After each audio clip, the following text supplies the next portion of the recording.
3000 ta подписчик bilan boshlab turib 200 mingdan oshiq savdo qilganimizni tushuntirib bermoqchiman. 200 dollarlik reklamniy byudjet bilan men o'rta hisobda plus minus bir 5-6 ming qilib chiqarardim o'shanda. Mashina instrumenti o'zi bilan bizni taxminan 2 oy ichida 30 mingta auditoriyani jalb qilganmiz. O'sha paytda bizning xatoligimiz produktni bermaganligimizda bo'lgan. Nimaga ko'pchilikda zapislar o'xshamayapti, nimaga fail bo'lyapti. Trafikka tikayotgan pulimizni 3 barobar qilib oqlardik. Tanis perchatkasini ko'rsatganman. To есть shu perchatka orqali siz xuddi bir mani workshopim bu perchatka, uning ichida 6 ta tosh bor, 6 ta tosh bu 6 ta strategiya, bitta chertishingiz bilan siz любой zapiskingizni muvaffaqiyatli olib chiqib keta olasiz. Premialniy produktni iloji boricha отдел продаж orqali sotmanglar. Prodyuserlarning asosiy maqsadi qisqa vaqt ichida soqqani urib chiqib ketish, hamma baribir sotuvlarni oshirishni xohlaydi. Qanaqa qilib bu narsani B2B segmentda sotsa bo'ladi? Qanaqa qilib bu narsalarni B2C segmentda sotsa bo'ladi? Har bitta soha uchun o'zining individual strategiyasini tuzish. Aynan shu bo'yicha men sizlarga yordam beraman. Ushbu videoni oxirigacha ko'rganingiz uchun menda sizlarga bitta taklifim bor. Assalomu alaykum, hurmatli o'rtoqlar. Bugun bitta qiziqarli mavzu haqida gaplashamiz. Ko'pchilikda muammo zapusk qilish uchun faqat katta auditoriya kerak degan fikr bo'ladi. Nimaga? Chunki katta auditoriya bo'lmasa ko'p odam kirmaydi webinarimga, katta byudjet sarflashim kerak trafikka, progresslarim samarasiz bo'lib qoladi, auditoriyam vovlyuchonniy bo'lmaydi, produktimni sota olmayman degan fikrlar ko'pchilikda bo'ladi, ayniqsa boshlang'ich ekspertlarda.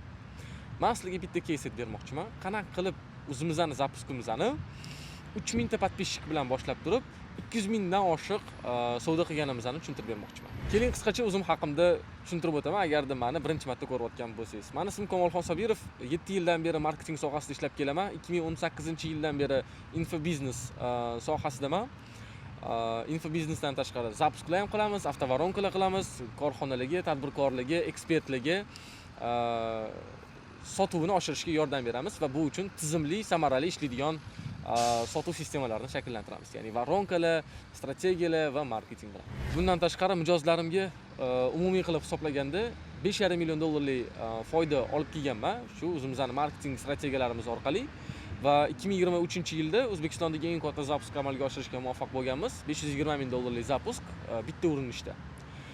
Bundan tashqari yana ko'p yutuqlarimiz bor. Ularga endi to'xtalib o'tmayman. Bir nechta ekspertlar bilan ishlaganman. Ulardan biri Umjon aka Ishmuhamedov, Shohida Ibragimova, Luiza Sharahmetova, Alima Aybekovna, Muhammad Azochilov va bundan tashqari yana 50 tadan oshiq ekspertlar bilan ishlaganman. Kimgadir konsalting formatida ishlarini rivojlantirishga yordam berganman, kimgadir umuman strategiya bilan kirishganman, kimgadir sherik bo'lib kirishganman. Xullas, har xil kombinatsiyalar bilan, svязкаlar bilan, ekspertlar bilan ham, korxonalar bilan, tadbirkorlar bilan ham ishlaganmiz. Qisqa qilib o'zim haqimda tushuntirib berdim. Endi men sizga o'zi umumiy qilib zapuskka ketma-ketligini va o'zimizning strategiyamizni razborini qilib bermoqchiman. Qanaqa qilib 3000 ta подписчик bilan 200 ming dollardan oshiq bo'lgan zapusklarni amalga oshirsa bo'ladi va bu umuman olganda realniy narsami yoki men osmondan olib gapiryapmanmi bu gapni? O'zi nimani zapuski bo'lgan? Bizda marketing bo'yicha va zapusklar bo'yicha zapuskimiz bo'lgan. Men o'zim ekspert bo'lganman. Bu meni birinchi produktim bo'lgan. Men undan oldin dars o'tganman, o'tmaganman deb aytolmayman, o'tganman. Qachon o'tganman? 2019-yilda SMM bo'yicha birinchi potok chiqarganman, onlayn kurs qilganman. O'shanda ham men hech qanaqa progresslisiz, shaxsiy brendsiz, meni hech narsam bo'lmagan, aktivlarim unaqa katta bo'lmagan. Bor narsam menda faqatgina samarali tuzilgan marketing varonka, sotuv sistemasi avtomatlashtirilgan va adashmasam 200 dollarlik reklamniy byudjet. O'sha 200 dollarlik reklamniy byudjet bilan men o'rta hisobda plus minus bir 5-6 ming qilib chiqarardim o'shanda. Varonkalar orqali faqatgina bir marta webinar o'tganman. O'shani ham avto webinar qilib qo'yib, faqatgina marketing bilan shug'ullanardim. Ya'ni trafik o'zi bilan shug'ullanardim. Kreativlarni o'zgartirardim, targetga yoqardim, bo'ldi. Qolgan narsalar menda avtomatlashtirilgan bo'lardi. Varonkalarim orqali odamlar produktni olardi, men ularga o'tib berardim bu narsani. Xullas, aytmoqchi bo'lganim bu meni birinchi produktim emas aslida. Meni birinchi produktim o'zi marketing bo'yicha, ya'ni SMM bo'yicha bo'lgan 19-yili. Shu To есть undan keyin men umuman hech qanaqa darslar, kurslar, mentorstvolar qilmaganman, chunki ko'proq bizga qiziq bo'lgan narsasi dars o'tish emas, ishlash. To есть natija qilish, haqiqiy natija qilish.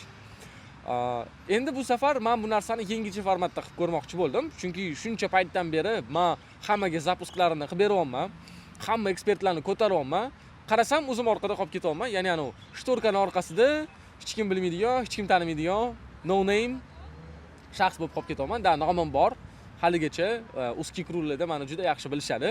Hattoki juda ko'pchilik sheriklarim, hamkasblarim mani trendsetter deyishadi. Bozordagi trendsetter, ya'ni trendlarni shakllantiradigan inson. То есть doim qanaqadir yangi instrumentlar, yangi texnologiyalar, yangi svязкаlarni olib kirtirib qiladigan va bu narsani ommaga olib chiqadigan inson sifatida. Va shu narsani men sizlarga ham ulashmoqchiman. Hozir balkim meni ko'rib turganinglardan qanaqadir asosiy instrumentlarni siz bilishingiz mumkin, misol uchun webinar, paragraf, boshqa narsalar. Lekin men 100% ishonaman, что mana shu videodan keyin siz kamida bir 3-4 ta o'zingizga kerak bo'ladigan instrumentlarni olib, o'shani hech bo'lmaganda bittasini qo'llasangiz, o'zingizni farqi yo'q, zapuskaringizda bo'ladimi, tam kurslaringizni sotuvi bo'ladimi, xizmatlaringizni sotuvi bo'ladimi yoki mahsulotingiz sotuvi bo'ladimi, farqi yo'q. Mana shu instrumentlarni ishlatganning o'zida ham siz sotuvlarni oshirish imkoniyatiga ega bo'lasiz, xudo xolisa. Xo'p, endi bu safar nima haqida zapusk bo'lgan? Zapuskimiz zapusk bo'yicha bo'lgan. Ya'ni qanaqa qilib zapusklar qilish kerak? Ya'ni qanaqa qilib marketing bilan shug'ullanish kerak, qanaqa qilib sotuv bilan shug'ullanish kerak, varonkalar qanaqa o'tkazish kerak, paragraflarni samarali qanaqa tuzish kerak. Hamma narsani chuqurroq kirishib, o'sha zapusklar bo'yicha produkt qilganman. Nima bilan boshlaganmiz? Boshida menda oktyabr oyida bu g'oya kelgan. Sentyabr oyidan bu narsani o'ylab kelganman. Oktyabr oyida sekin-sekin o'sha qadamlarni boshlaganmiz. Komandam bo'lgan, partnyorim bo'lgan. Har xil partnyorlarim bo'lgan, har xil komandamdagi odamlar bo'lgan. Ideya xullas shu zapuskni chuqurroq o'rgatish bo'lgan. Ya'ni zapusklarni, marketing mavzularini chuqurroq o'rgatish bo'lgan. Nimaga? Chunki bozorda ko'ryapmiz, ko'pchilik qilyapti, bir xil narsa ishlayapti. Faqatgina webinar qilishni biladi, trafik faqat Telegram kanaliga olib kiradi, 1-2 hafta progress qilib turib, uni keyin o'sha webinarlarni o'tkazib turib, keyin sotib ochishni bilishadi ko'pchilik. Va shu narsa bizga sal aniq qilganligi uchun nima odamlar boshqa instrumentdan foydalanib kattaroq natija qilish imkoniyati yo'qmi degandik, albatta bor. Shu narsaga keyin biz chuqurroq kirishib, mana shu bo'yicha biz produktni tuzganmiz. Produktni tuzishiga ham bizda taxminan bir 7-8 oyimiz vaqt ketgan. O'zi umuman qanaqa qilib boshlangan, mana sizlarga men jarayonlarni umumiy qilib aytib beraman. Lekin undan oldin qisqa qilib raqamlar haqida tushuntirib beraman. Bizda o'sha paytda, zapusk paytida produktimiz narxi eng premial bo'lgan. Ya'ni o'sha paytda mentorstvolar bo'yicha eng qimmat narxi menda bo'lgan. Ya'ni haqiqatan sotilgan produkt aytayapman. Ana prosta nomiga narx qo'yib qo'yish emas, bu haqiqatan ham sotib olingan produkt narxini aytayapman. O'sha paytda zapuskimizda produkt narxi $5000 bo'lgan. То есть предзаписda biz $4000 berganmiz bu narsani. Ochilgan paytida, sotuv ochilgan paytida, anons qilingan paytida biz bu narxni 5000 ga ko'targanmiz. То есть olganmi odamlar? Olgan. То есть premialniy produkt bo'lgan, noldan eng birinchi zapusk. То есть agarda men undan oldin bir nechta zapusklarimni ketma-ket qilib yurganimda, bu narsa unchalik wow effekt bermasdi. No novichok ekspert uchun, ya'ni auditoriyasi, aktivlari yo'q bo'lgan ekspert uchun 3000 ta подписчик bilan eng O'zbekistondagi premialniy chek chiqarish mentorstvolar bo'yicha. Именно даже mani soham bo'yicha. Qolgan sohalarni bilmayman, u qanaqa narxlar, но mani soham bo'yicha eng premialniy narxni chiqarish va eng asosiysi bir ikkita sotuv emas, haqiqatan ham yetarlicha sotuv qilish, bu menimcha arziydigan narsa. То есть men hozir beradigan narsalarim menimcha arziydi deb o'ylayman eshitish uchun. Raqamlarimiz qanaqa bo'lgan? Produkt narxi 5000, предзаписda 4000. Umumiy qilib aytganda 200 tadan oshiq inson anketa предзаписda bizda bo'lgan. Haqiqatan ham целевой, платежеспособный, теплый, горячий lidlar bo'lgan. Undan boshqa odamlar ham bo'lganmi desa, bo'lgan. 3000 tadan oshiq anketalarni bizda to'ldirishgan odamlar. Bularning hozir har bittasi bo'yicha alohida to'xtalaman. Storieslari mahvati unaqa juda katta emas edi. Bir plus minus bir 5000 atrofida edi. Bir pikda 4-5000 atrofida yurardi. Endi nima bo'lgan bu yerda? Hozir hammasini sizlarga ketma-ketligini, jarayonlarini tushuntirib beraman. Oktyabr oyida plus minus 3000 ta подписчик bilan biz bu narsani boshlaganmiz. Birinchi qilish kerak bo'lgan ishimiz nima qilish kerak? Bu auditoriyani yig'ishimiz kerak. Birinchi bizani ishimiz u paytda bizda infopovod bo'lgan. O'sha infopovoddan keyin biz zapuskni boshlaganmiz. Infopovod nima edi desa, O'zbekistondagi eng katta rekord darajali zapuskni amalga oshirganmiz. O'sha $520,000 tushum, 6000 ta axvat bilan bitta urinishda. Bu infopovod haligacha aktual. То есть bozorda haligacha bu narsani eslashadi, gapirishadi. Ko'pchilik даже copy paste qilishga ham harakat qilishadi. O'sha infopovodni biz amalga oshirganimizdan keyin bu narsani asosida biz yangi produktni chiqarishga qaror qildik. Birinchi qilgan ishimiz biz lead magnitlar. Eng birinchi lead magnitim mana shu $520,000 zapuskimni to'liq tahlili bo'lgan. Bu yerda ham har xil strategiya ishlatganmiz. Birinchi variant menda lead magnet sifatida, lead magnet menimcha bilsanglar kerak nimaligini, bu bepul produkt. Ya'ni biz ba'zi shakllantirish uchun odamlarga bu produktni beramiz va ulardan nimadir olib qolamiz. Ya'ni ularni auditoriya sifatida ushlab qolish ehtimoliga ega bo'lamiz. Demo razborni berganmiz. Razborning asosiy qismi menda 3 soatdan oshiq bo'lgan. Hamma detallarini aytib berganman va bu razborni YouTube uchun men alohida yana olganman. Buni bemalol ko'rib chiqsanglar ham bo'ladi. Lead magnet sifatida men bu narsani demo variantini shakllantirganman, ya'ni demo razbor qilganman. Yarim soatlik, 20 minutlik formatda qilib turib, biz bu narsaga kreativ chiqarganmiz. Bir adashmasam 15 ta 20 ta kreativlar chiqarganmiz. Har xil oferlar bilan, har xil formatlarda, har xil anaqalari bilan, podachalari bilan. Targetga biz o'shanda taxminan bir $1000 atrofida sarflaganmiz. Matematikasi qanaqa bo'lgan buni? То есть voronkasida aslida odamlar kelyapti, kodovое слово yozyapti. O'sha paytda razbor edi bizani anaqamiz, kodovое словоmiz directga yoki kommentariyaga odam avtomatik проверка qiladi, ya'ni obuna bo'lganmisan, bo'lmaganmisan. То есть mashina instrumenti o'zi bilan biz taxminan 2 oy ichida 30 mingta auditoriyani jalb qilganmiz. Endi bu yerda ko'pchilik aytishi mumkin, "Okay, biz 30 mingni bir oyda ham organikani o'zida urib qo'yamiz" deb aytishi mumkin. To'g'ri, bunaqa ehtimollar ham bor, lekin mana unaqa tavakkal bilan yurib kutib o'tirishga qanchada auditoriya kelarmikin menga organikada deb o'tirish menga neeffektivno. То есть men trafik bilan ishlashni bilaman, men trafikdan qochmayman. Trafik bilan ishlaganligi uchun men har doim kontrol qila olaman. Agarda men sifralarni kontrol qilishni bilmaganimda, men ham o'sha organika qilib yurardim. No, xudo bilardi, qanchada nechta odam kelardi. Bu narsa meni deadlinelarimga, meni taymingimga ta'sir qilgan bo'lardi. O'shaning uchun biz bu narsani chetroq surib va platniy trafikni biz o'lchash imkoniyatiga ega bo'lganligimiz uchun bemalol qancha auditoriya kerakligini biz уже bilganmiz. То есть oktyabr oyida qancha kiradi, noyabrda, dekabrda, yanvarda и так далее. То есть biz уже bilardik qancha nechta odam biz olib kirishimizni. Plus minus 2 oyda bizda 30 mingta auditoriya yig'ilgan. Endi men faqatgina o'sha yerda o'zidan chiqarganmanmi desa, yo'q. Auditoriyani biz o'sha demo razborga chaqirib turib, o'sha infopovod asosida bu narsani shakllantirib turib, proverka podpiski qilib, kerak-kerakmas auditoriyani mana shu o'zida filtr qilib chiqqanmiz. То есть menga faqatgina целевой auditoriya kelgan. Organikada sizga целевой auditoriya kelmasligi mumkin. Sizlarga kasha bo'lib ketishi mumkin auditoriyangizda, levoy odamlar ham kirib ketishi mumkin. Menga imенно mana shu mavzuga qiziqqan odamlar kelganligi uchun menda целевой auditoriya yig'ilgan. Imенно menga kerakli bo'lgan segmentlar. Undan keyin biz voronkaga olib tushganmiz bu narsani. Voronkani ham ko'p etapli qilganmiz. Demo razborni olganidan keyin demo razborda ular avtomatik mana o'sha trafikim bo'yicha pikselni захватывать qilgan. Demo razborni oxirida biz ularga upsell sifatida, produkt upsell sifatida full razborni taklif qilganmiz. То есть full razborning narxi ham 10 ming so'm. То есть 10 ming so'm evaziga sen 3 soatlik full razborni olasan. Qanaqa qilib men ishlatgan instrumentlarimni o'zingni zapuskaringda, o'zingni marketingingda qo'llasang bo'ladi degan ideyani, strategiyalarni hammasini biz chaynab og'ziga solib qo'yganmiz. O'sha produktni olganidan keyin to'g'ri определенный qismda qayerdadir xato qilgan joylarimiz bor, qayerdadir o'xshagan joylari bor, o'xshamagan joylari ham bor. Men plus minus hozir точно aytolmayman sifrani, no adashmasam bir 2000 ta odam bizdan full razborni olgan edi. Full razborni olganidan keyin o'zi закрытый Telegramga o'tdi, уже hammasini ko'rib chiqqan. Alohida. Endi keyingi etap nima desa, keyingi etap biz ularni anketa predzapisiga olib ketganmiz. O'sha anketa predzapisini o'zida biz bemalol sotuv qilib, o'sha paytda o'zida 100 ming, 200 ming, даже undan ham ko'p bo'lgan miqdordagi summani tushirib, bemalol zapuskini yopsak bo'lardi, lekin mana shu joyda men xatolik qilganman. Qanaqa xatolik desa, meni perfeksionist xarakterim borligi uchun bizning zapuskimiz rosa cho'zilgan. То есть kamida bir 7 oy cho'zganmiz biz bu narsani. Vaholanki bu narsani 1-2 oy ichida ham qilib tashlasa bo'lardi. No, men doim xohlardim, что meni produktlarim zo'r bo'lishi kerak. Meni produktlarim boshqalarning produktiga nisbatan xuddi bir Garvardda, Stanfordda o'rgatiladigan narsa o'rgatish kerak deb men o'ylagandim. Shunaqa narsa bo'lishi kerak, shunaqa narsa chiqarishim kerak deb meni o'zimning shaxsiy fikrim bo'lgan edi. Lekin bu shaxsiy fikrim to'g'rimi desa, noto'g'ri edi. Nega? Chunki men siz Garvard produkt chiqarganingizda ham, men siz zo'r narsa bersangiz ham, odamlar bu narsani olishga tayyormi degan savol bor. То есть ko'pchilik bozorda haligacha maktab programmasini o'qib yuribdi.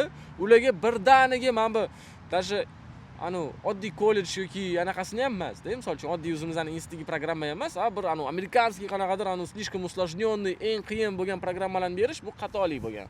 O'shaning uchun bu yerda bitta narsa o'ynagan, ko'pchilik hattoki не то что qila olmagan, даже tushunishga ham qiynalishgan.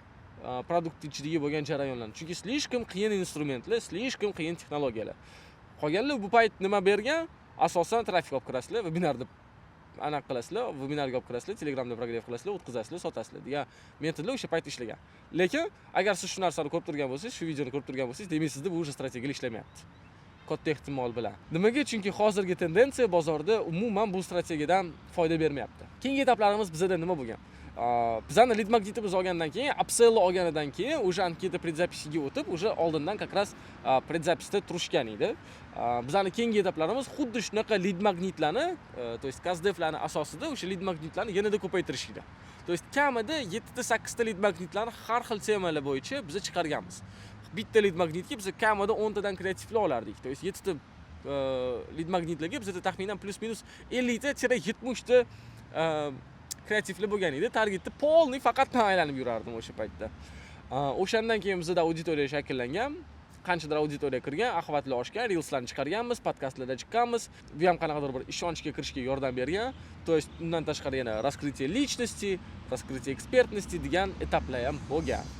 Endi keyingi etaplar bizda nima bo'lgan desa, biz auditoriyani lead magnet orqali olib kirganimizdan keyin hammasida proverka подписки bo'lgan. Proverka подписки bo'lganligi uchun bizda auditoriyalar yig'ilgan, axvat oshgandan keyin bizda уже progresslar boshlangan. To есть rosa ko'p strategiyalar ishlatganmiz bu yerda. Hattoki bizani asosiy zapuskimizning maqsadi ham bu yerda faqatgina tushum qilish emas, sotish emas, har xil gipotezalarni sinash. Chunki bir xil ekspertlarda ko'p narsani sinash qiyin. Men asosiy zapuskimni qilishimning maqsadi ham ko'proq ideyalarni, ko'proq svязкаlarni, ko'proq instrumentlarni test qilib ko'ring degan maqsadda men bu narsani qilganman. Nima formatlar yana biz ishlatganmiz? Близкие друзья bo'lgan, 3 kunlik workshoplar bo'lgan, VSL varonkalarni ishlatganmiz. Bundan tashqari yana ko'p elementlar bo'lgan. Hozir bilan hammasini chuqurroq aytib beraman. Auditoriyani olib kirganimizdan keyin bizda to'satdan planlar o'zgarib qolgan. Dekabr paytida planlar o'zgarib qolgan. Produkt ustida ishlashni polностью boshlaganmiz. Dekabr oyida fokus o'shanga ketgan. Bundan tashqari biz yana qo'shimcha produktga ham chiqarishga harakat qilganmiz. To есть bizda vaqtimiz ham cho'zilgan sababi strategiyalar o'zgarganligidan bo'lgan. Produktni ideallashtirish maqsadida bo'lgan. U paytgacha biz faqatgina KSDFlar o'tkazganmiz. To есть har bitta segmentlar bilan, ya'ni ekspertlar bilan, prodyuserlar bilan, marketologlar bilan, endi shu sohaga kirib kelayotgan novichoklar bilan ham biz bu temalarni gaplashib, chuqur KSDFlarni o'tkazib, keyin уже produktni ustida ishlashga harakat qilganmiz. KSDFni shaxsan o'zim o'tkazganman. Har bitta odam bilan ko'rishib 2 soatlab gaplashardim. Umuman o'zi nima qilyapti, qanaqa ketyapti, nima o'xshayapti, nima o'xshamayapti, nima instrumentlar ishlatyapti, nima instrumentlarni ishlatishni bilmayapti, qaysi kombinatsiyada va hokazo narsalar. Ekspertlarda qiziqish nimada, prodyuserlarda qiziqish nimada va shu narsani chuqur o'rganib, shuna asosida biz produkt chiqarganmiz. Keyingi etap bizda уже lead magnetlarni полностью PR qilib, targetda trafiklarni olib kirib yurganimizdan keyin biz bitta narsani sezdik, что biz olib kirgan auditoriyalarimiz уже sekin-sekin остывать qilishni boshlayapti. То есть уже sekin to'xtab qolyapti, остывать qilyapti, ularga nimadir berish kerak. O'sha paytda bizning xatoligimiz produktni bermaganligimizda bo'lgan. Uni evaziga biz front-end produkt chiqarganmiz. To есть yana bitta produkt qo'shilyapti lineykamizga. Bu produktimizning nomi 3 kunlik anti shablonli strategiyalar bo'lyapti. Uni qanaqa qilib biz sotganmiz desa, тоже faqatgina trafik orqali. To есть prograf yordam berganmi desa, yo'q, prograf orqali bu yerda katta sotuvlar bo'lmagan ham, lekin prograflarni ham hattoki blockbuster sifatida, kinoshniy formatda biz prograf qilganmiz. Uni hattoki aktualniyimda ko'rsanglar ham bo'ladi. To есть workshop degan anaqa bor, aktualniy bor, o'shani ko'rsanglar bo'ladi hozir. Da. O'sha workshop degan aktualniy ekan, o'shani ichida ko'rib chiqsanglar bo'ladi. Uni ideyasi nima bo'lgan? To есть uni ham bir ikkita etapli воронка qilganmiz, ikkita VSL chiqarganmiz, полностью hammasini avtomatlashtirganmiz. To есть qanaqa bo'lgan bu narsa? Odam reklamani ko'ryapti, trafikka ko'ryapti, trafikdan kirgandan keyin уже botga kirib ketyapti varonkani ichiga. Varonkani ichida birinchi VSL beryapti. Video sale letter deydi bu narsani. Sotuvchi video. Sotuvchi videoni ham strategiyasi shunaqangi bo'lganki, birinchi videoda bizda ko'proq shaxsiyat ochib beradigan bo'lyapti. Chunki menda vaqtim unaqa ko'p bo'lmagan, o'zim ham unaqa xohlamasdim storieslarga doimiy chiqarishni.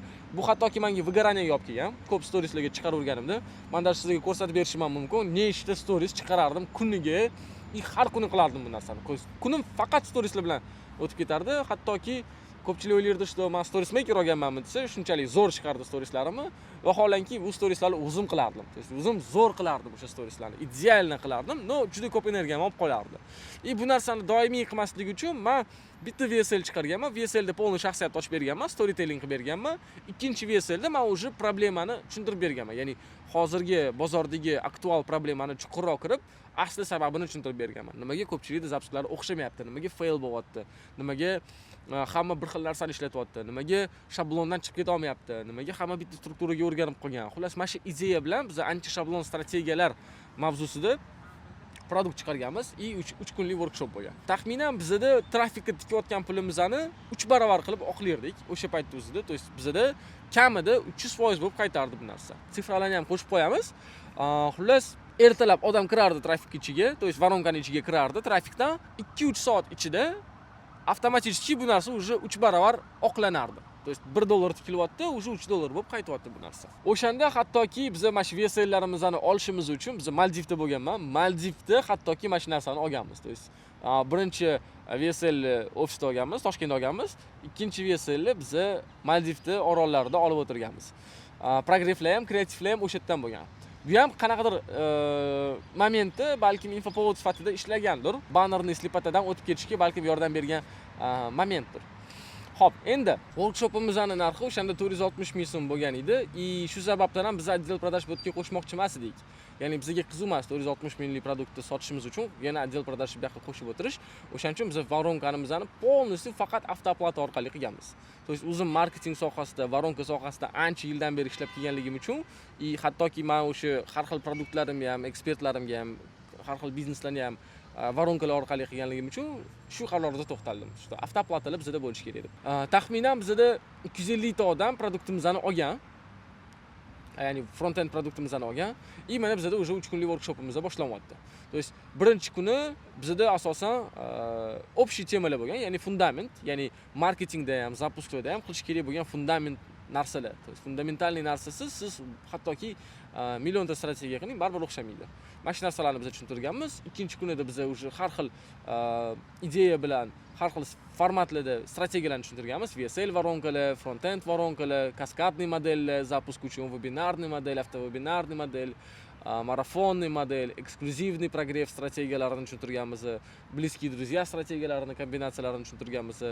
Bundan tashqari yana ko'plab boshqa voronkalarni, har xil svязкаlarni, strategiyalarni berganmiz.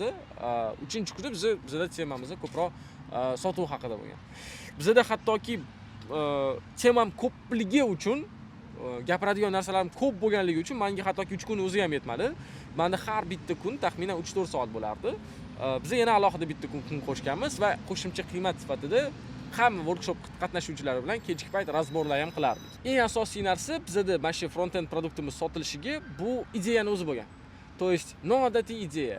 Men u workshopni odamlarga tushuntirish maqsadida, qiyin narsani osonroq tushuntirish maqsadida bularga Tanis perchatkasini ko'rsatganman. To есть shu perchatka orqali siz xuddi birani mani workshopim bu perchatka, uning ichida 6 ta tosh bor, 6 ta tosh bu 6 ta strategiya, bitta chetishingiz bilan siz любой запусkingizni muvaffaqiyatli olib chiqib keta olasiz degan ma'noni biz o'sha yerda berganmiz.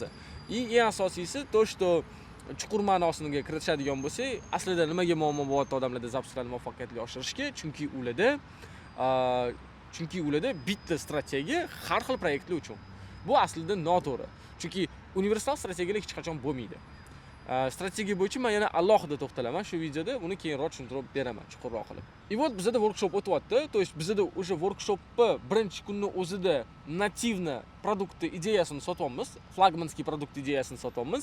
Ikkinchi, uchinchi kunlarda biz уже предзаписga уже anketa berganmiz. Anketadan bizda taxminan bir 70-80% konversiya bilan anketani to'ldirishgan. 200 tadan oshiq bizda odamlar bo'lgan предзаписda bizning produktimizni olaman degan. Endi bu yerda yana bitta xatolik bo'lgan, qanaqa desa, premialniy produktni iloji boricha отдел продаж orqali sotmaylar. Nimaga? Chunki menda shu holatda отдел продаж konkretniy parod qilgan. Nimaga? Chunki o'zim menimcha ko'pchilikda muammo bor. отдел продаж nuqul parod qiladi qayerdadir. отдел продаж parod qilgan qaysi maqsadda? Ko'pincha lidlarni oxirigacha to'liq обработка qilishmagan, ma'lumotlarni to'g'ri tushuntirib bera olmagan, offerni noto'g'ri bergan, har xil обещаниялар bergan, bu noto'g'ri. То есть bu negative consequence olib keladi o'zidan, ya'ni negativniy последствиялар bo'ladi bundan ketida.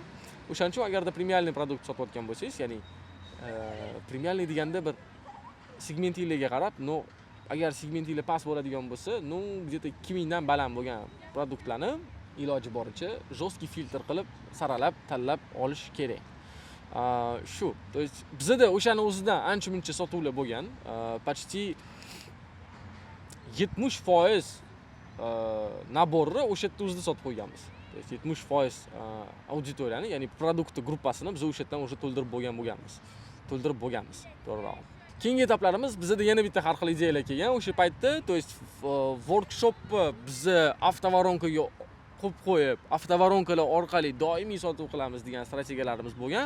Buni ham yo'lga qo'yganmiz, lekin u yerda hamma jarayonlarni avtomatizировать qilish imkoniyati bo'lmaganligi uchun biz u joyini to'xtatganmiz. Keyingi etap bizda har xil kombinatsiyalar, ya'ni trafik, Webinarlarni har xil pozitsiyada qilib ko'rganmiz. Temalari juda ko'p bo'lgan. Birinchisi zapusklar A dan Z gacha. Uni ham infopovodlar qilib chiqarganmiz, kreativlar qilib chiqarganmiz. То есть это просто обычный вебинар, продающий вебинар bo'lgan. U webinarimizning ichidagi formatlari ham boshqacha bo'lgan. U yerda как telemarketing sifatida, TV shoularda ko'rsatadi-yu, har xil produktlarni sotishadi-yu, sahnada turib. Xuddi shunaqa bo'lgan. То есть etapni birinchi jarayonidan, то есть webinar уже birinchi sekundadan уже sotuv boshlangan. То есть bu svязкаlarni ham test qilib ko'rganmiz, bu kombinatsiyalarni ham test qilib ko'rganmiz. Undan keyin biz yana bitta webinar qilganmiz уже boshqa mavzuda. U ham bitta test bo'lgan. Samarali progrefflar formulasi bo'lgan edi mavzuyimiz. То есть ko'pchilikda biz sezganmiz, что progrefflar zerkarli, скучный, однотипный. Mani u paytda progrefflarim qiziq bo'lgan, zo'r ketgan. Shu masala bo'yicha, shu mavzu bo'yicha biz yana bitta webinar qilishga qaror qilganmiz. U webinar unchalik effekt bermagan. Birinchi webinarimiz ham unchalik effekt bermagan, chunki biz u yerda yana bitta xato qilganmiz. Biz u webinar orqali yana front-end produktni sotganmiz. Bu ham noto'g'ri. Aslida o'zi bizning xatoligimiz shu bo'lgan. То есть biz flagmanskiy produktni berishdan cho'zganmiz. Agarda biz o'sha boshida flagmanskiy produktni berganimizda edi, menimcha rekordni yengilab qo'ygan bo'lardim o'shaning o'zida ham. То есть ancha-muncha odam уже tayyor edi qatnashishga bu produkt ichiga. Bu webinar o'tkazib bo'lganimizdan keyin bizda yana bitta ideya paydo bo'lgan. U ideya qanaqa desa, biz reality qilganmiz. Reality 20 kun ichida $100,000 dan oshiq bo'lgan zapislarni qilish. Ya'ni u narsani o'zimni kesimda chiqarganman bu narsani, to есть o'zimni holatimda. Nima qilganmiz? Через BD qilganmiz. To есть o'shanda ham menimcha birinchilardan bo'lib Bliskiy друзья formatini ishlatganman. Undan oldin ham men ishlatganman, faqat u ham men ishlatganman boshqa proyektda. O'zimning proyektimda men ham ishlatganman. Undan oldin boshqalar hech kim ishlatmadi unchalik Bliskiy друзья strategiyasini. Uni o'zini ham anaqasi bor. Formulasi bor Bliskiy друзьяni o'tkazishga. То есть biz uni 20 kunlik qilganmiz. Odatda o'zi Bliskiy друзья plus-minus 7 kun bo'lish kerak. 5-7 kun. Intensivniy progreff bo'ladi. U yerda juda globokiy progreff ketadi. Qisqa vaqtda ko'proq kontent beriladi, chuqurroq beriladi, и zaprosga mos beriladi. То есть sizni umumiy global ideyangizni olib turib, o'shandan kelib chiqib sizni anaqangiz qilinadi, progrefflaringiz qilinadi. O'sha Bliskiy друзьяni o'zida anketalarning ichidan bizda taxminan men hozir sizga aytaman 1,5 mingtadan oshiq odamlar qatnashgan edi. Bliskiy друзьяga qo'shilish uchun bizda hattoki anketalar bo'lgan. U anketalarni bizda 1,5 mingtadan oshiq odamlar to'ldirgan. Nimaga anketalar qilgansanlar desa, bu yerda тоже жесткий filtr bo'lgan. То есть biz juda yaxshi ko'rardik, prям jarayonlarni qiyinlashtirib tashlashni. То есть mana bu ham bitta xato bo'lgan, что bu sizlarga ham xulosa bo'lsin. Iloji boricha oddiylashtiringlar. Kerak emas. Zo'rroq qilaman deb qiyinlashtirib tashlash не стоит того-da. Ketgan asabingizga ham не стоит, ketgan vaqtingizga ham не стоит.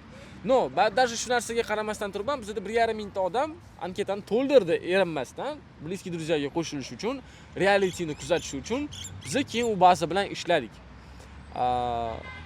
U baza bilan biz ishladik, progrefflarni chiqardik, realityni ko'rsatdik.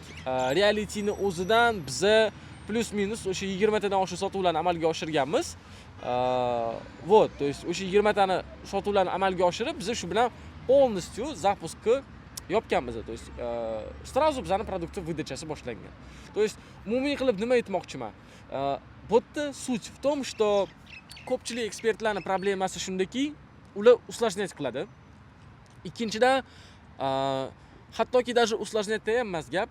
даже elementarni webinar o'tkazaman desangiz ham, bu sizni produktingizni sotilishiga samaradorlikni bermasligi ham mumkin. Nimaga? Chunki bu yerda kerakli segmentlarga kerakli strategiyalarni moslashtirib, ularga sotish bo'lgan maqsad. Bu yerda bu narsa ishlagan. Lekin bu yerda jarayonlar ko'payib ketganligi uchun sotuv jarayoni ham cho'zilib ketgan. Mana shu eng katta xato bo'lgan. Endi xulosalar qanaqa qilsa bo'ladi bu yerda? Har xil kombinatsiyali zapuslarni qilsanglar bo'ladi. Iloji boricha buni cho'zib olish kerak emas. Bitta zapuskni asosiy produktni o'ziga qaratish kerak. Ya'ni agarda siz nimadir uchun strategiya tuzayotgan bo'lsangiz, uni ichiga qo'shimcha produktlarni aralashtirmaydi. Front-end produkt, lead magnet produktlaringiz, keyin upsell produktlaringiz, downsell produktlaringiz, ular, конечно, bo'lish kerak sizning produktov lineykangiz ichida. Lekin asosiy urg'uni dekompozitsiyada sizlar flagmanskiy produktinglarni o'ziga berishingiz kerak. To есть o'shani sotishingiz kerak. Sizlar o'rtadagi produktlarni sotish bilan ovora bo'lib qolmanglar. Ko'pchilikning muammo shundaki, ular zapusklarini muvaffaqiyatli qilish uchun yokida produktlarini, xizmatlarini, tovarlarini, korxonadagi bo'lgan umumiy o'zini produktlarini sotishda qiynalayotganligi uchun ular samarali strategiya tuza olmaydi. Ularning asosiy muammosi shundaki, strategiya ko'pincha qayerdadir ko'rilgan bo'ladi, kimdandir qaralgan bo'ladi, lekin ularga moslashtirilmagan bo'ladi. Aynan shu narsa sizni sotuvlaringizni kamaytirayotganligini eng asosiy причинасы bo'lib chiqib keladi. Agarda sizni strategiyalaringiz samarali tuzilsa, bunaqa уровневый etaplar qilinsa, o'shanda sizni sotuvlaringizni oshirsangiz bo'ladi. Bizda bu narsa bo'lgan, o'shaning uchun ham har xil strategiyalarni test qilganmiz. То есть изначально produkt bizda test uchun bo'lganligi uchun ham hattoki bizni maqsadimiz asosan har xil strategiyalarni kombinatsiyasini sinab ko'raylik. O'zbekiston bozorida qanaqa adaptatsiya qilsa bo'ladi, qanaqa qilib ishlatsa bo'ladi bu konsepsiyalarni degan qaror edi bizda aslida. Mana shu strategiyalardan bizning zapusklarimiz to'liqligicha iborat bo'lgan.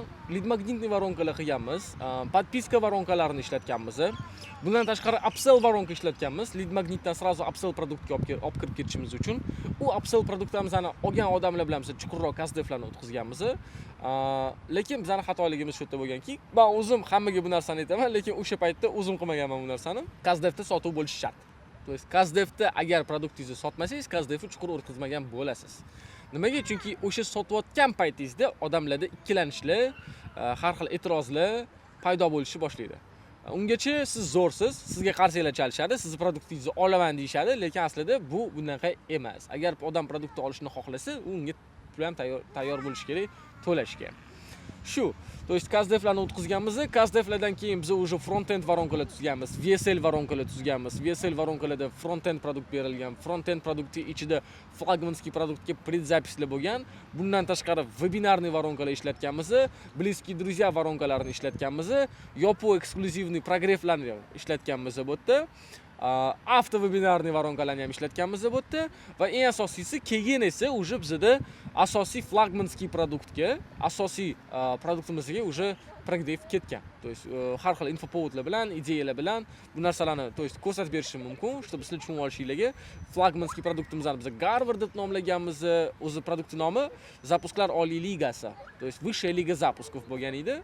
Produktning narxi aytganimdek 5000, предзаписda 4000 bo'lgan. Endi umumiy xulosalar. Nima xulosalarga biz bu yerda kelishimiz mumkin?